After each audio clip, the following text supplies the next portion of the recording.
Peruánsky naháč, známy ako Viringo, bol vďaka svojej jedinečnej povahe objektom zjavnej zvedavosti Peruáncov v rôznych obdobiach. Vzhľadom na rôzne vlastnosti je zobrazovaný na keramike rôznych predínskych kultúr. Vo všeobecnosti možno peruánskeho bezsrstého psa opísať ako štíhlero a elegantného zvieraťa s telesnou stavbou, ktorá naznačuje rýchlosť, silu a harmóniu bez náznaku hrubosti. Existujú dve variety bezsrstý pes, ktorého hlavnou črtou je absencia srsti, a osrstená varieta, ktorá je úplne pokrytá srsťou po celom tele. Bezsrstá varieta má taktiež sklon k neúplnému chlupu. Tento znak je genetickým faktorom spojeným s vrodenou alopéciou. Správanie a temperament. Je to veľmi priateľské, verné a energické plemeno. Tento pes je známy svojou inteligenciou a ľahko sa cvičí. Je veľmi spoločenský a vytvára silné väzby so svojimi majiteľmi.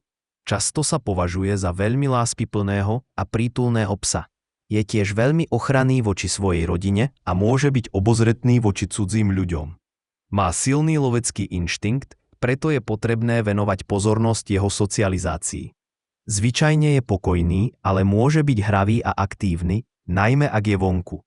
Je vhodný do domácností, ktoré mu poskytnú dostatok pozornosti, cvičenia a stimulácie.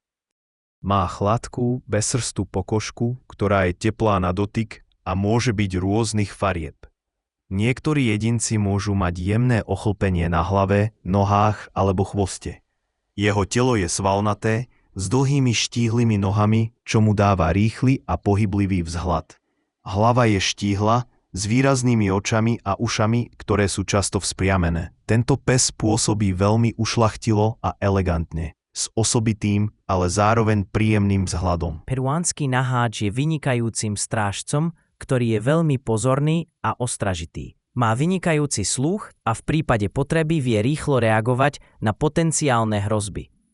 Okrem toho je peruánsky naháč veľmi verný a lojálny, čo z neho robí skvelého spoločníka. Feny bývajú zvyčajne nezávislejšie a pokojnejšie, s tendenciou byť menej dominantné. Často sú aj rezervovanejšie voči cudzím ľuďom, no vo svojej rodine sú verné a láskyplné. Feny môžu byť aj menej impulzívne, čo môže byť výhodné v domácnostiach, ktoré preferujú vyváženejší a tichší temperament. Samce sú často energickejšie, hravejšie a viac teritoriálne. Mávajú silnejší ochranný inštinkt a bývajú viac prilnaví k svojim majiteľom. Tieto rozdiely však môžu závisieť od jednotlivca a jeho socializácie.